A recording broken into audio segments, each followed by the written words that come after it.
of you. So what do you think is true love? And anyone who's here with their spouse or partner, you should answer accordingly to save your relationship. Anyone? Any thoughts? Sacrifice. Sacrifice. Oh, beautiful. I love that. Yeah, sometimes when I do this talk, I have a board and we write things up on it. But you can imagine there's a board here and it's... So sacrifice. True love is about sacrifice. That's amazing. Nice answer. Anyone else? Yes, Cooperation. Cooperation. Okay, beautiful. True love is about cooperation. Okay, so we've got sacrifice, cooperation. Any other thoughts? Commitment. Commitment. Yeah, that's a scary word in the modern day, right? I remember someone sharing that it's probably one of the scariest words. As soon as you say someone, would you like to make a commitment? Immediately they're like, to whatever. Would speak of another person, but to almost anything, making a commitment is very difficult. I like it. So we've got sacrifice, commitment, cooperation was the one in between. Yes, Louis. Unconditional. Okay, true love is unconditional. What does that mean? What does unconditional mean? Like no if you or maybe like it's regardless of what you're getting the other side of this. Okay, regardless of what you're getting, you give. So there's no, I like that. There's no if you or, could you or should you or if, yeah. There's a thing that a lot of people in the modern day live by, and I'm sure none of you do, but there's a philosophy or an idea that when I get this, then I'll be happy. Anyone here has ever heard that philosophy? Anyone ever subscribed to that philosophy? Yeah, of course. For me, it was like, when I graduate from school, then X. Or when I get a job, then. Or when I get married, get a partner, if I earn this amount of money, then. If I do this, then. So yeah, it's the kind of post-dated check Srila Prabhupada called. If I get this, then. It's sort of a carrot on the stick. And anyone had the experience that when you got it, then didn't seem to happen? Yeah? So I thought that when this happened, then I would be like this, but it doesn't happen. Also, sometimes we put a lot of pressure on another person, because you're talking about unconditional. We put a lot of pressure on another person that this person will make me happy. Or from the other side, we feel that we should make them happy. There's a famous movie some years ago, some of you may be familiar with it, I think it was called Jerry Maguire. Anyone knows that movie? Maybe only the older people or Tom Cruise fans. But there's a famous scene in that movie at the end of the movie where he walks into the room and somehow there was some exchange. I won't go through the whole thing because I don't remember it. But anyway, he says, "You complete me." Yeah, remember that? You complete me. So that is an interesting concept. We'll talk about that a little bit later on. And that was a confirmation from the gods. Okay. And there we go again. Every time I come here, there's different sound effects. So, very active today. they're special, yeah.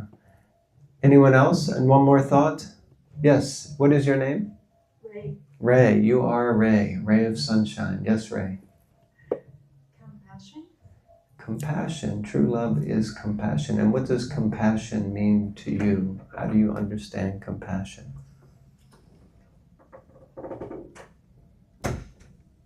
Well, that's a good question. This kind of answers my question. Because sometimes, nice to see you, sometimes we throw a word around, like two people could be talking about love, right? But they may be talking about completely different ideas. my wife and I, we do premarital marriage course, premarital marriage course, and marital mentoring. And often what you find is two people come to a game, to play a game, and it's called Let's Be in a Relationship. And then as they start playing the game, they get really upset with the other person because the person is not playing by the rules. And then they start to realize that they're actually playing by different sets of rules because they have a different concept of what something is, what a relationship is, what compassion is.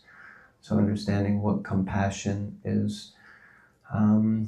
Sometimes we describe compassion as, you could relate it to empathy also. There's a word in our philosophy or a statement, paradukkha dukhi. And paradukkha dukhi means that I feel the difficulties or the sufferings of another person. That's real empathy. Compassion sometimes some people relate compassion to sympathy, which is that I feel bad for someone who's suffering, which is actually different, if that makes sense. But that's a whole nother talk. Okay, so we've got lots of nice words around love, and I think everyone here is on the same page. Unfortunately, nobody said any of the natural cliches of what is true love. But yes, you want to say a cliche just because I said that. Okay. What is your name? Stanley. Stanley. Hit us. Reciprocal. Reciprocal. True love is reciprocal. So this is good. I like this because you said unconditional and you said reciprocal, which is kind of, yeah. It'd be hard to go into a relationship and not expect a little bit of reciprocation, right? We could say, I'm unconditional. But as soon as, like, after the third time of maybe saying, something and expecting something back, you don't get it, then you're like, what's going on here, I need some reciprocation. Okay, nice. True love is... Anyone, you raised your hand for a moment and then I started blabbering on. I don't know. I've never heard anybody say joyous. True love is joyous. I think that's what sets a true love apart versus fake love. True love is something you feel deep down within inside you and it's immediately identifiable. I feel like when it's true love, you get that epiphany moment that's like, okay, that's why this works, and it's easier than any other relationships. Like the things that other people wouldn't do for you. Like, some people are mentally disabled or physically disabled. They have needs. That's personally my thing. So not everybody can. Some people are autistic. Some people stuff like that, neurodivergent. So everybody has their own needs. So when it comes to having a successful partnership, having got that equal give and take, that's something that, I don't think it's about really putting conditions, but it's about being able to build a home together and having that be successful and not have any arguments or just to try to refrain from that. So I think when you meet that person, when you have that true love, it is completely and utterly joyous. I mean, no matter what external stuff, whether it's financial hardships or like whatever it is. Yeah, like your relationship is grounded in that joy that you'll remember when you'll remember the day that you officially decided to go on that commitment, and you'll think this is unlike any other love. Beautiful. Thank you for sharing that. That was really, really deep.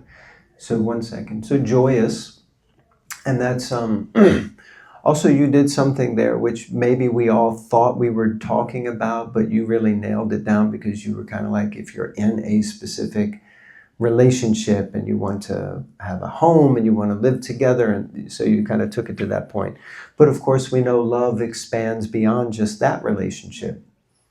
You may have a child, and then you have a loving relationship with that child. You may be a child and have a parent, and you have a loving relationship. You may have friends, and you love them. There's a lot of different types of love out there. Yeah, there's a lot of love out there in the world. So, or a lot of times people aren't really feeling the love, as they say. You raised your hand. Sorry. Yeah. No, I just kind of had a comment because I feel like the joyous, at least I'm just speaking from my experience, but like for me, true love is something that stays constant, like regardless of whether your feelings come and go over the seasons. Mm-hmm. So you might not feel joyous one day, and then or whatever. You feel joyous one day, then you don't, but then there's still that something underneath, that undercurrent between all those. Something steady when the world is a roller coaster. Exactly. Matra sparshash dukunteya shatoshno supadigaha. Do you know that? Mm. Okay, you nodded like, yeah. That was good. You did that really well. Yeah, I know that. Yeah, Bhagavad Gita explains that the non-permanent appearance of happiness and distress and their disappearance in due course are like the appearance and disappearance of the winter, which we're in the middle of now, and summer seasons. They come and go, and they're just based on sense perception. So we have to be steady, whether it's up or down or like that. So very nice. And yes, we'll end with your comment. It's like a two branching out. 2 branches, gotcha. The love according to that Art of Loving book that Eric Fromm wrote. Are you familiar with I am a little bit familiar with it, yeah. where it has like 4 that you can tell it's love if it has these 4 features. Okay. Responsibility, care. I don't know, Well, but okay. it has 4 features, and growth is one of them. If the person is growing, you know you have loved them, because you love a plant, it's growing. It's not good. Beautiful. Sometimes they die on me, and I'm like, What a love. But, and yeah. then the other part is the love, like, that would be like a love that you have, like, for a child, that no matter what he does, you love him anyway. Parent type of love. And then the love with a partner is different because it's more conditional. Okay. Yeah, this is beautiful because this is kind of explaining the point. And as we go on, we get there that first there's different types of love, and even some people might be in a relationship with a partner type person and they might want it to be unconditional. Some people there are conditions, and some people sign prenuptial agreements before they get into a relationship. So These attachments where you go crazy for somebody who's absolutely no good for you, is that really love? It's kind of some kind of unhealthy attachment. yeah, that may be the question. What is not true love? That may be an answer to that question. Yeah, good point. And about the growth thing, it's interesting you mentioned about plants. I love plants, but I have a knack of being too loving. And my wife is perpetually telling me, no, you have to let them starve a little bit. They like that. And I'm like, no. So I have a tendency to overwater plants. I see a couple in the back are like, that's you, Joe, that's you. Yeah, and then my wife comes in and is like, no, you got to give them tough love sometimes. And that's true. Sometimes we need a little bit of tough love. We need someone to be blatantly honest with us and tell us, you are talking right out of your backside, and, we're not going to have any of that. Anyway, there's so much we could say. So I guess the question is, this kind of leads on, how do you know when you found it? Someone said earlier, you just know. You were saying joyous, you just know. I was with a couple earlier today. It was their first time to the Bhakti Center. And the boy, he got a book and some years ago, and he was reading it, and he came, and the girl that was with him, they were partners, fiancés. And she said, he's really into it. I'm just here. She's like, I don't know. I want to get into spiritual life, but I think no matter what I read or what I do, I won't ever know if it's true anyway. Which is an interesting point. I won't ever know, this philosophy says this religious group says that. How do I know they're right? How will I ever know? How can I prove that there is a God? How can I prove that I'm a spirit soul? All of those kind of things are there. So someone that was with me, we were discussing, and then we said to the young lady, said, you're about to get married to this young man. How did you know? And then she said, I just felt it. I just knew. That's what she said. She said, I just knew. And it's like, yeah, because you know. Like when you're full, you know when you've had enough, or when you don't like something. You don't need to do a scientific test. You don't need to run it through a whole system. You just kind of know, so like that. So how do you know when you found it? It might be that we just know. Yeah? Could it be like that? What do you think? What other answers could there be? You're here. I'm sorry I'm late. If it ever happens again, we're not gonna love you anymore. Just kidding. That's the name of the podcast. So, what do you think? How do you know when you found true love? What do you think? We haven't heard from you today. How do you,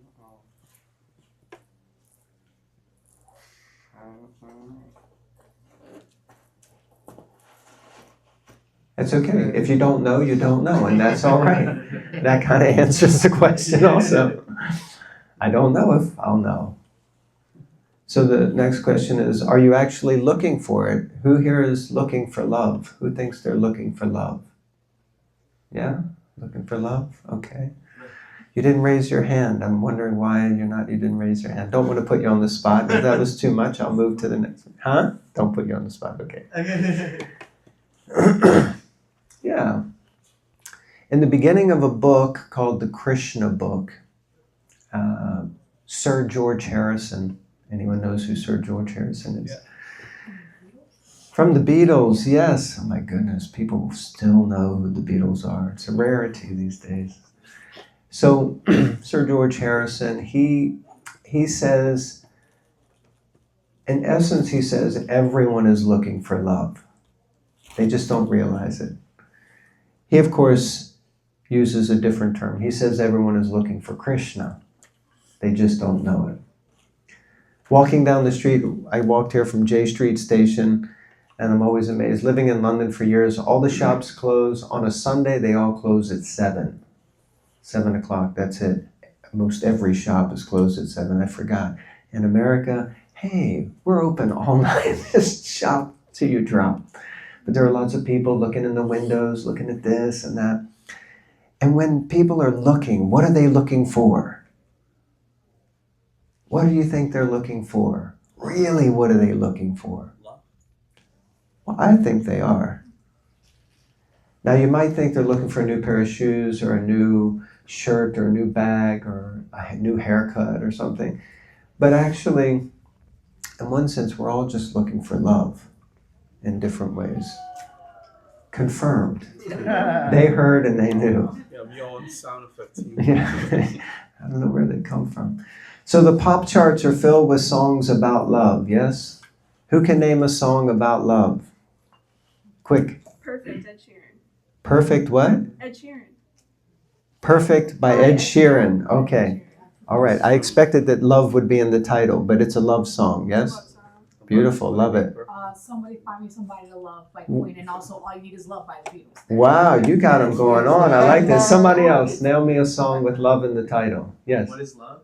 I don't know. It's probably out there. Okay. Okay, this is great. Someone else, another song with love in the title. Awesome. This class is awesome. Yes. Hare Krishna. Who invited the Hare Krishna to this party? God. There's always got to be one who's just like, we should give the perfect answer here. So I looked it up again. I prepared this talk probably about 8 years ago for a talk I gave at a university in London. And I looked it up again, and this was still one of the 10 best song titles. So I don't even know most of these songs. See, okay. Yeah. And someone said this, all you need. And all the Elvis fans in the room. You know. So there's a lot of... What about Lionel Richie? He has a love song. Yeah, so here's the top 10 they said anyway. So I don't know most of them, but there's lots of songs. One that I remembered was this one. Anyone knows this one?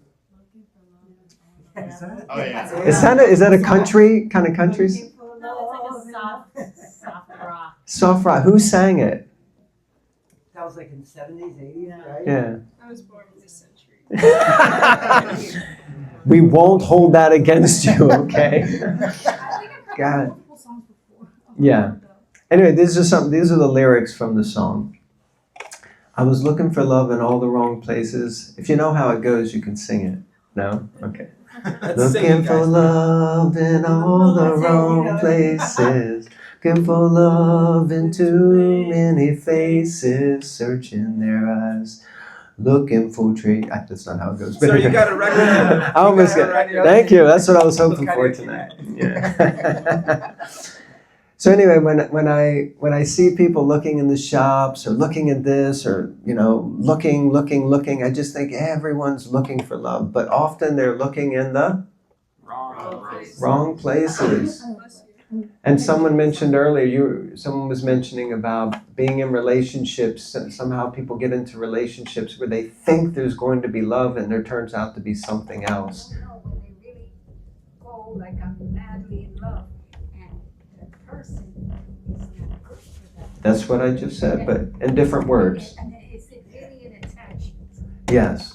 Yeah. Also, isn't like love and happiness is kind of correlation? Some people looking for happiness everywhere, like in bar and this. It's like almost they're looking for love too, like just Yeah. for happiness. Being We could happy. say yes and no.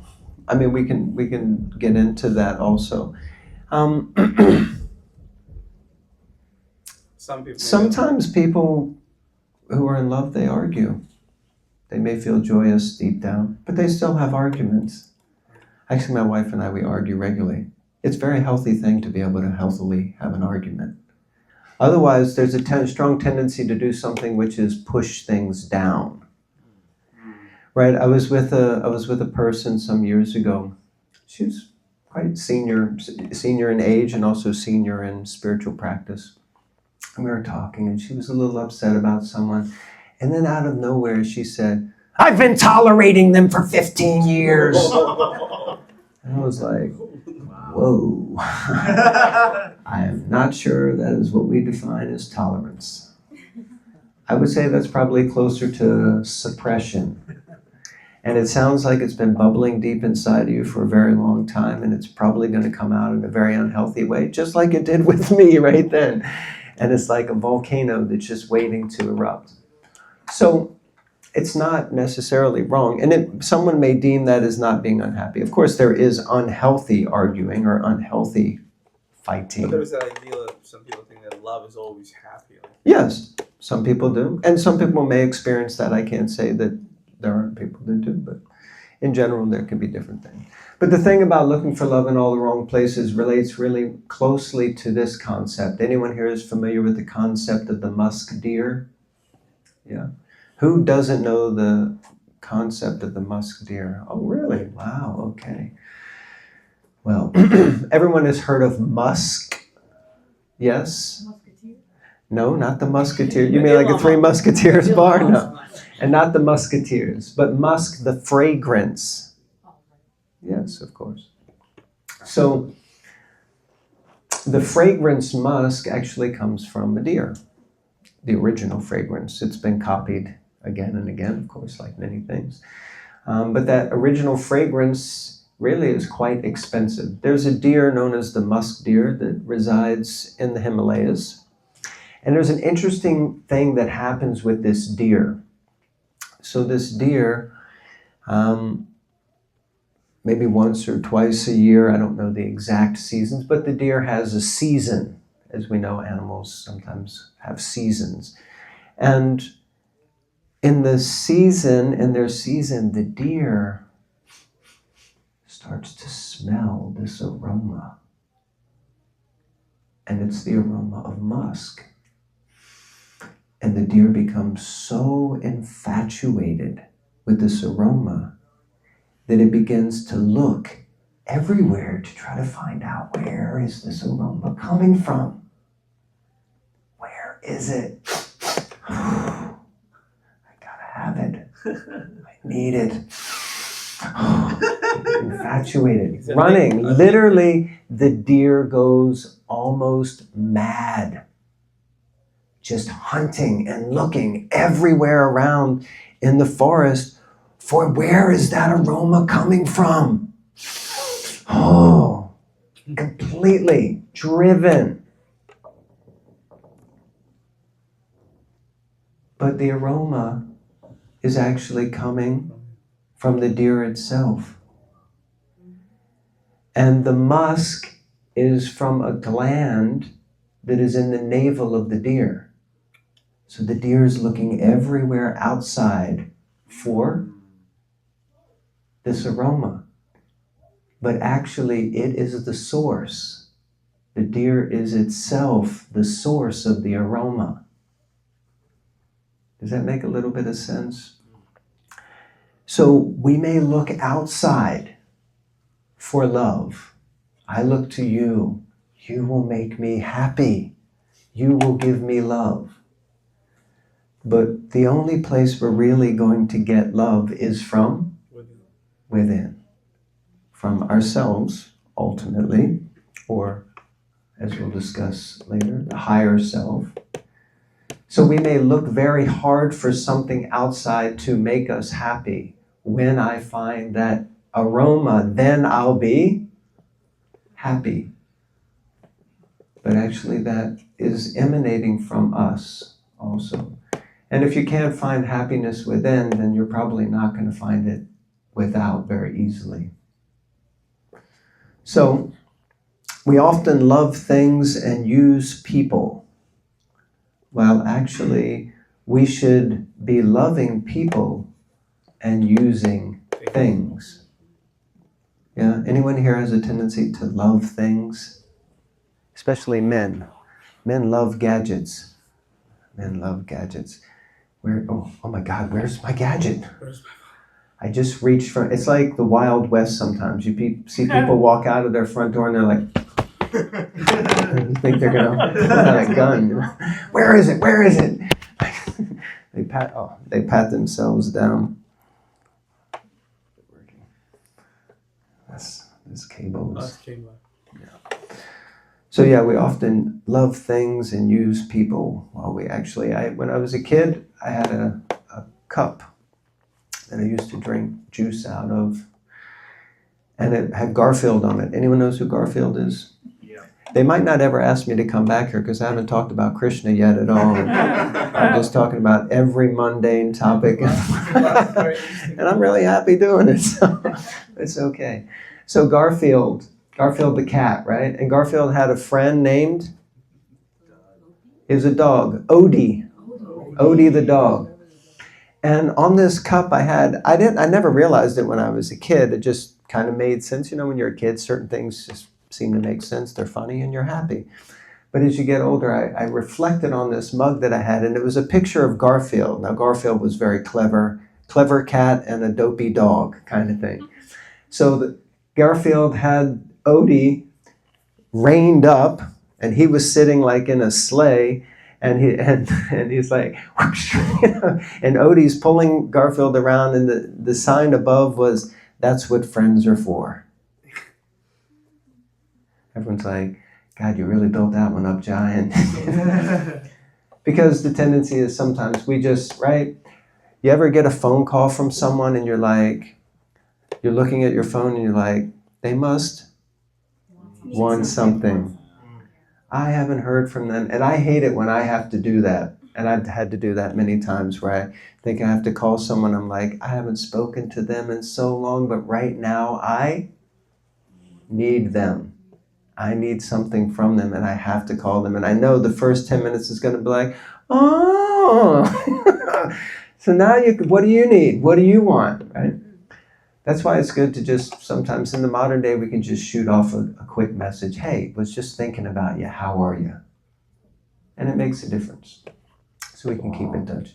I didn't do that. That was another sound effect, just so everyone knows. That was the next one. So the basic human need is to love and be loved. Can someone explain this to me?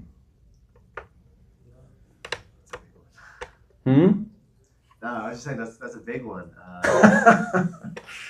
Every slide's been a big one. You're only just catching up, man. Wait, that's not Maslow's hierarchy of needs. I have no idea who Maslow is. You don't know? It is.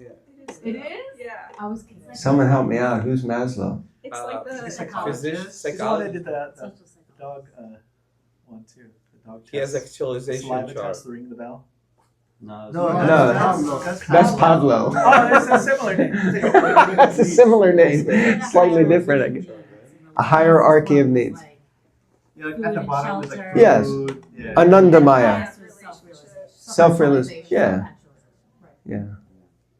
Yeah. Okay.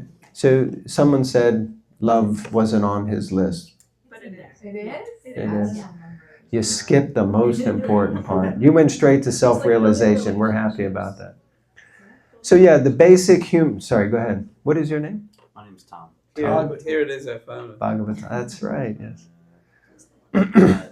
So I know I've heard how detrimental it can be for infants when, and even if they're getting nutrition, if they don't have love from the mother, if they're not having close contact, how detrimental it is to the development of infants. So that's not necessarily, that's more of like a case of the opposite, which shows why. Which proves the point. Which proves the point. Yeah. There's a nice point Tom made about, yeah, if we don't give love, someone mentioned plants, but yeah, also if we don't give love to infants, then that may have some effect. Yeah, in general, we want to be loved. Can we be honest here? Who here kind of wants to be loved? Yeah, of course. Who here doesn't want to be loved? I don't need no love. Get out. Yeah. Okay, that's love. You're getting self-love too. This is the So, yeah, I'll look it up later, but I got that. Oh, I think I have seen like that before. belonging, love, belonging, safety, security, things like that. Okay. That's Yeah, all love we- is definitely in there, right? Yeah. So, and who here likes to love others? Who likes to give love? Yeah. They say it is better to give love than to receive. receive. Yes, it's better to give than to receive. And in the giving, we experience love. We experience the receiving. So the basic human need for all of us is to love and be loved. And it's natural because the soul is a divine lover of God by nature. By nature, the soul. So no one really wants to be loved simply for externals, right? We don't want to just be loved for the externals. We want to be loved for who we really are. And we want whoever we love to know who we really are. Not just love us because I'm a pretty face, or I have lots of money, or I have a name, or I'm very intelligent, or all of these different things. So this is a nice statement. Someone would like to read this for me? Anyone who can read English? Okay, yeah. The basic principle of the living condition is that we have a general propensity to love someone. No one can live without loving someone else. This propensity is present in every living being. That was amazing. That was well done. She should be in the dramas. Like narrations. Someone tell me what this means. Kind of just said it, but because we read sometimes and it's like, yeah, okay. I have to analyze, like I have to do a Yeah, now you get it. reading of what I just read. Yeah. In other words, like what you said, that we all need to love somebody because of And be cannot loved. exist. Or It says here that this propensity is present in every living being. That's interesting. It's deep again, isn't it? That's big. So what is that? What do you think? You think every living being wants to be loved? What if you're like a carnivore, like you're a wolf, and you like Wolf? eating? Okay. I don't know. That's Yeah, I mean, how like mine. that's how your mind works. So if you're a carnivore, you don't think carnivores want to be loved? Or give love? They love amongst themselves, right? They love, theoretically, yeah. I mean, you said like a wolf, right? So would a mother wolf love her I guess cubs? that's true.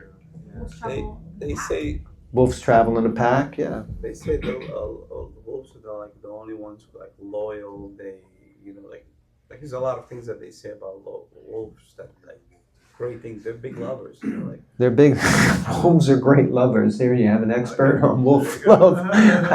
I don't know, I haven't studied up no, on but it. they say something I forgot. Like like wolves like a lot of great things they say about wolves. Something they're very family oriented. Something like Okay. that. They take care of their parents. Like they have very big sense of love, something like Okay, there you go. Yes, ma'am. Who said this? Who said this? This is Srila Prabhupada said this. Oh. Is that okay? Now it's like okay, right? this guy over here with the garland on, he said it. Yeah. And he's basically quoting it from Rupa Goswami, who is a great acharya. He is the Rasacharya. So you could say he's the great teacher of love, who wrote a book that we'll quote a lot from. And the basic principle of the living condition is that we have a general propensity to love someone. We want to love someone. We want to give love. And we want to be loved. And we can't really live without that in some way, shape, or form. And this propensity is there in all living entities. Actually, most living entities want to give love or show love or receive love in some way, shape, or form. Yeah. Let's say real quick that I think of this article or saw this video that plants can detect when a person wants them, get close to them, like certain radios, and they're like vibrate different or something. So even plants can like form an attachment with us. Yeah. Yeah, definitely. I forget who it was. Prabhupada also talked about that. There was a man who did some experiments with plants and playing different types of music and, so like that. Someone else would like to read? Read? Yes, okay. When a living entity comes in contact with the material creation, his eternal love for Krishna is transformed into lust in association with the mode of passion. Or, in other words, the sense of love of God becomes transformed into lust. Then again, when lust is unsatisfied, it turns into wrath. Wrath is transformed into illusion, and illusion continues with the material existence. So, This is amazing. I wrote this. Yeah. I'm just kidding. I think this is what it's good, man. It's most great. people are experiencing. Yeah, so now we're going to draw a little distinction between what might be love and what might be lust. Maybe not always so easy to tell the difference. But this is from the Bhagavad Gita. Who here is familiar with the Bhagavad Gita? So this is there in the Bhagavad Gita, which discusses this idea of love, but also discusses, God bless you, may Krishna continue to bless you with pure devotional service. Those who know. Confirmed. So, so the idea of lust is described here perfectly, that it actually was originally love, but it became, it got into contact with material nature. So love is originally spiritual. Sometimes they say that on a spiritual level that everything is love. They say God is love. And because everything comes from God, then everything is love. So love is the ultimate permeating energy of everything. Everything is based on love. But when love comes in contact with a mentality that is not purely spiritual, it becomes adulterated or perverted. And perverted meaning that it's kind of turned on its head. It's not what it was originally. Like if you look in one of those mirrors in the fun fairs that are all ripply and all of a sudden you look like you're fat or super skinny or like you're wavy. It's a perverted reflection of the true self. So in this world, lust is a perverted reflection of the pure original love, which is there naturally in the relationship between us as spiritual beings and the divine or the supreme, our origin. There's a natural affinity of a loving relationship. But in the material world and in a material sense, that becomes perverted, and therefore we try to enjoy separately. And then it gives a whole list of what happens, because often what happens is when lust is in the picture, then This word down at the bottom here, I don't know if can you see my cursor? No. Can't? Oh, rubbish. So yeah, this word wrath. Wrath. Wrath. Yeah. Anyone here has ever been angry? Why did you get angry? I saw that. That was good. Be honest. Just let it out. Why did you get angry? Maybe you're angry right now. I'm angry because you are talking too much about. I think just like getting bitter about situations. Okay, yeah, I get that. Anyone here has ever been bitter? Not just because you ate Corella, but for other reasons. Yeah, but why did you get bitter about the situation? I don't want to sound like a terrible person, but I don't know that like someone is more privileged in some way than I am. Okay. Yeah, beautiful. I get that. So, yeah, we become angry or upset because something seems to be better than us, or someone's getting something that I'm not getting. Yeah, there's a sort of thwarted intention. Like, what I deserve, I'm not getting. It's lust, actually. Arjuna asked this question in the Bhagavad Gita, which is such a powerful question. 5,000 years ago on the battlefield, Arjuna asked this question to Krishna. What is it that makes us act in a way that we know is not right, even when we know better? Anyone ever has had that experience? You're like about to do something that you know you shouldn't do, and part of you says, nobody can see me. Nobody will know. It doesn't matter. It's okay. And then there's another voice going, no, don't do it. Arjuna says, Krishna, what is it that makes us do that? And Krishna's answer was, lust only, Arjuna, which is the all-devouring enemy. The all-devouring enemy, lust. So here's a textbook definition of lust from the Webster's Dictionary, if you'll accept that. It's a desire to gratify the senses or bodily appetite. That's one definition. We often relate it to sexual desire, but it is not limited to that. Overmastering desire, a lust for power. That's also lust. Intense enthusiasm or zest. A lust for life, they might say. I have a lust for life, which could also sound positive.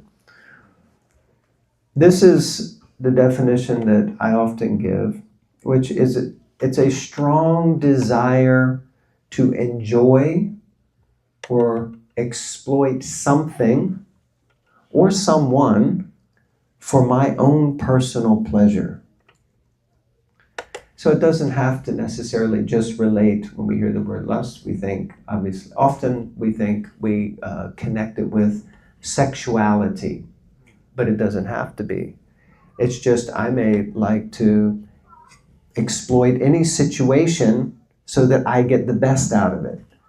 It means I put myself in the center and I'm trying to do whatever the heck I can to make sure I profit. So now that can also be connected to greed, because lust and greed they're like kind of brothers and sisters. But lust means I really want to exploit a situation to get the most out of it, or exploit a person to get whatever I can out of it. Anyone knows the monkey trap? The jar. Yeah. Monkey trap. So how they catch monkeys. So this is based on lust. Honey in a jar. Bananas, not honey, maybe they use honey somewhere, but the banana is the one we know. So inside of that thing that the monkey's got his hand in, there is a banana.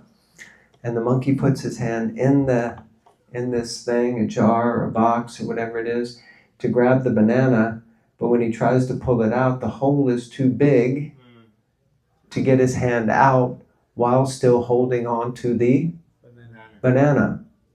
But he doesn't want to let go of the banana. But if he lets go of the banana, he's free. But if you hold on to the banana, you're trapped. And it's quite a simple thing. But guess what? He doesn't want to let go of the banana. Anyone here doesn't want to let go of the banana? If you don't raise your hand, we know you're lying. Because we're all kind of trapped here. Because we don't want to let go of the banana. We want to be free, but we also want the banana. Right? It's true. It's just the way it is. It's just the way it is. So at some point we kind of have to let go of the banana. Then we can be free. Someone else would like to read? Would you like to read? Sure. It's Shelby, yes? Shelby. Actually, every other kind of love we experience is just a reflection of the original loving exchange between the individual soul and the Supreme Soul. This special love is called in Sanskrit bhakti, and the process for awakening that love is called bhakti yoga, the art of eternal love. Bhakti. So bhakti is special love. It's the original love. Here it says the art of eternal love. Bhakti yoga, performing bhakti yoga. Yoga means connectivity. Yoga means union. So union, and specifically union with the Supreme, union with God, union with the Divine, union with Krishna. Yoga to yoke, union to come together. Through the process of bhakti is the art of eternal love. And joyous. It is joyous. On the highest level, what was that person's name with the whole pyramid thing? Maslow. Oh yeah, the Maslow. So on the top levels, you start with anamoya, which is I just need to eat something. And some of you might be at that point right now. When is this bald-headed guy just going to shut up? Because I only came here to eat. So all this love stuff, I just love to eat. Anyone here loves to eat? If you don't raise your hand, we know you're lying. You don't come to the Hare Krishna temple if you don't love to eat. So, yeah. And it ends with Ananda Maya. Ananda Maya. And what is Ananda Maya? Pure bliss, pure joy, like, whoo, wow, pure ecstasy, and not like the stuff they sell, like the stuff money can't buy. It only comes when you let go of the banana and you accept the higher banana. Then you experience real joy. And this is the process of bhakti. And bhakti involves three things: the lover, the beloved, and the loving relationship. And you can have all three, in one sense, you could say you can have all three independently. You can have the lover and the beloved individually, but there has to be that act of a loving relationship, because two people can be in a relationship and there not really be any expression of love. Yes? So like that, then all three are also eternal. The lover, the individual soul, is eternal. The beloved, the Supreme Lord, the Supreme Soul, is eternal. And the loving relationship, which is bhakti, is also eternal. So true love can be determined sometimes by how long things last, right? If it's lasting, is it a lasting love? And when someone falls in love, they want it to last forever. Sometimes it lasts 15 minutes, sometimes a year, sometimes a year and a half. I think that's the average, isn't it? But married before divorce, the average is like, used to be a year and a half, that was it. And some people, like my wife's parents, they this year will celebrate their 60th wedding anniversary. Wow. Yeah. Interesting point. And because I'm also a priest, I do weddings, and I always say this at the wedding. Traditionally in Vedic culture, there was something known as arranged marriages, which of course before I got into Hare Krishna I wasn't necessarily into. But it's interesting, her parents were kind of arranged marriage. They met for the first time 1 month before they were married, and the second time they met on their wedding day. 60 years later, 3 children, 6 grandkids, they're still married. Wow, something to it. It's interesting. I'm not saying it's a perfect thing because there are certain examples of it not being perfect. But anyway, the point is that you want it to last. So you're looking for eternality. You know what's probably is like my uncle says, like when back in Soviet Union they made sure that they have the same values, the same this. So that's something you touched upon earlier. So it's like people prioritize love, but maybe they don't have the same values and stuff like that. So yeah, or it could be that whatever I think is love was just like lust. And then that's a temporary thing. So love might be based on something more than just the temporary connection of 2 bodies enjoying. Or a glance across the room and the pitter-patter of the heart and the butterflies in the tummy and the thought of like, ooh, that could be love. It may be something else. So we have to see what is love. Actually, love is what goes on long after that goes away. the woo goes away. Yeah. Woo. So long after the woo, when you're like, whoa. And then it's like, yeah. So love, bhakti actually means, some people describe bhakti, the word bhakti, as the yoga of love. How are we doing for time? You're like, it's okay? As soon as he puts his stuff away, I'm like, okay, it's okay. Some people say bhakti is the yoga of love, or they say it's the yoga of devotion. But Srila Prabhupada, he explains so nicely that bhakti is not just devotion, because devotion is a sentiment or feeling. You can say, I'm devoted to something or someone, right? But he describes bhakti as devotional service. It means not only is the sentiment or the emotion there, but also there is action. Someone used the word earlier, reciprocation. There's an exchange within the relationship, and that exchange is one of service. So I know some ladies, they used to say, don't just tell me you love me. Show me you love me. Put your money where your mouth is. And on Valentine's Day, it's really good if you do that. So you have to show. But that, you could say, is a sentimental or materialistic thing. But the point, if you put it in a spiritual context, it's true. Sometimes people say, I know God, I love God, I think about God, but they don't actually do anything to show that loving relationship. So we have to not only know something intellectually or just say, I say it, but we also have to show it. We have to do it. Actions speak Louder than words. Louder than words. So we have to express love through service, by doing something, through serving. And this mood of service is really the essence of love. It's how the loving relationship exists. And the loving relationship that exists between the individual soul and the Supreme Soul, or Krishna, is one of perpetual exchange of service and of love. So much so that it is described that even God becomes controlled by his devotee out of love. He becomes indebted to his devotee because of love, because of the loving exchange. He tries to serve.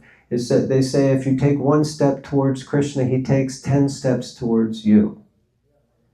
And he's wanting our loving reciprocation more than we can ever imagine that we're trying to give. Because we're still holding on to the banana. And if we just can let go, but you have to have something else to grab hold of. And so that relationship gives us a sense of completeness, and we find that the musk that we're searching for, the aroma we're searching for so desperately in this world to fulfill us, it's all just in here. That relationship is in here. And if we can find it here, then we can also give it to others and help others to find it. And the ultimate loving relationship doesn't necessarily have to be with another person. It has to start with us and our personal eternal relationship with God. And when we make that connection, yoga, when we make that connection, we feel joyous. We feel that completes us. That completes us. And when we're complete, we automatically give permission to other people to become complete around us. We give inspiration for others to become complete. They see it, they know it, they recognize it. How do they know it? Because they just know it. They see it. It's interesting, I have one uncle, he's like self-made success story. And I spent some time with him and my auntie, and she started getting into different spiritual pursuits and things, so we would have these conversations. She's not a Hare Krishna, and she's kind of a little bit like, yeah, I kind of get what you're doing. But she's open, and she's becoming more open. So I was talking with him once, and I mean, he's, he can do whatever he wants. He's, kind of made man. But he said something once that really struck me. And he said, we're so proud of what you've gone on to do. Because, at that time I was living as a monk. I didn't even have a bank account. He's got like loads of money. I had like 3 sets of clothes, And he said, because you are complete. And I was like, that's interesting. He said, you can feel it. We can see it. You're just happy. He said, my wife is becoming complete. He said, and I'm so far from being complete. He said, I want this, I need that, I have to do this, all these things day in, day out. He's like, but it just seems like you found it. And he said, that's so inspiring. So when we find it, it inspires others to find it, to know where to look. Because we're looking for love in all the wrong places. Okay, last reading. Who would like to read? In the back of the room, sir. Can you read? Yeah? If we learn how to love Krishna, then it is very easy to immediately and simultaneously love every living being. It is like pouring water on the root of a tree or supplying food to one's stomach. Very nice. So if we learn to love Krishna, if we learn to love God, we learn to cultivate and develop that relationship, then automatically, just like pouring water on the root of a tree, if you pour water on the root of the tree, all of the leaves, all of the branches, all of the fruits, everything gets nourished. So if we water that relationship, that loving relationship, then naturally it will extend out to other people. It's just a natural thing that happens. So what is true love? True love is prasadam, right? So I'll end there. I don't know if we have time for any reflections. Nityananda Prabhu is my Lord and Master. Questions? Okay, anyone? Yes, Prabhu. I heard, I went to this one class, and this guy was talking about relationships, but he mentioned about love. And he says when you choose service over selfishness, and he says Mother Teresa said that true love always leads to action. You lead with love, but it's just love itself means nothing unless there's action. It leads with action. Beautiful. Thank you. Yeah, true love means I do something for the person that I love, or the people that I love, or the community, or whatever it is. Nice. Anyone else? Can I get can you give me a reflection? Yes, please. I forgot your name. I heard it. Leela Vrindavan. Leela Vrindavan. You can give us some Vrindavan Leela about love. Well, I was actually thinking that you were saying that you just know it, Mm. but I don't actually think you do all the time. You don't just know it, and just like Mother Teresa, she didn't actually, she had one like spiritual moment where she felt God, and then she never felt it again for her entire career, but all she did was service. Like sometimes it's just that's the fate, you know, where you just, Nice. you don't necessarily always feel it, or but you would choose it. But she felt it once. She felt it once, but then she never felt it again, and that was Like when she was Narada really Muni. young. And then she just was looking for it, but she just had the faith that Krishna's a love drug dealer. Gives us a taste and it is the action. brings us You along. do have to just do the action, even if you don't always. Yes, that's beautiful. Thank you. I like that. Yeah, so we have to do the action even when we don't feel like it. And that's beyond the kind of joyous thing that it's like, even if I don't feel like, love, but I've made a commitment, I've made an agreement, And there's trust. and there's That trust. is Beautiful.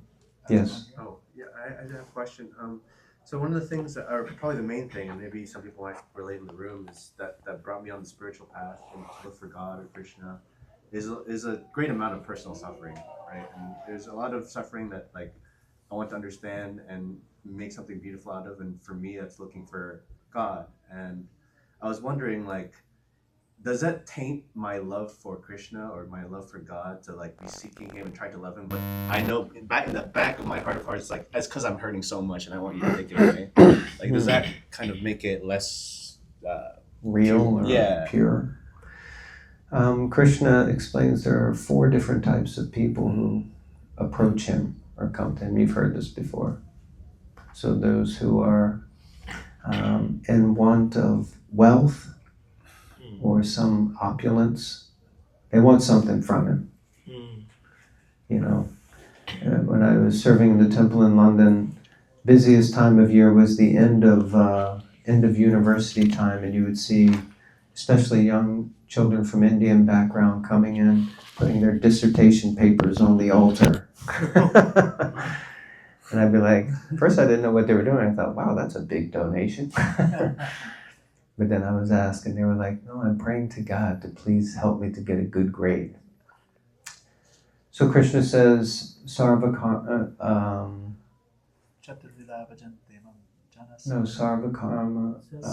akama sarvakama va mokshakama udaratihi. He says that whether you come with no desire, or you come with full of desires, or you come with a desire to get out of this place, then whatever, just come to me. So those who want something, those who are suffering, those who are inquisitive, and those who are looking for the absolute truth. So those are the 4 different types. And Krishna says they're all pure. But of them, the highest is one who's searching for the absolute truth. But they all make it to Krishna. So it's okay. And that's what it takes, because the material world is so constituted. Prabhupada used to say that. The material world is so constituted to actually cause difficulty and distress so that we reach out to God. The unfortunate thing is when things are going good, we think we deserve all the credit. And when things start going bad, we're like, dear God, please help me. I'll do anything. Yeah, so like that. Thank you. Nice question. Oh, 2 questions. Yes. Thank you so much for the really nice lecture. Great takeaway is that we can't pour from an empty cup, and so we must invest in our own personal happiness and love cultivated from within and with our relationship to Krishna. So my question for you is, you mentioned you're in a committed relationship, in a marriage, and I just wanted to know what your relationship with Krishna or God has taught you about what it means to be in a committed relationship. Anyway. So that's a beautiful question. That's the next lecture. But yeah, there's a couple of things. One is that my partner is not my property. My partner is Krishna's property. And my partner is a child of God and a devotee of God, and therefore I should respect them as such. And yeah, I think that's a good place to start.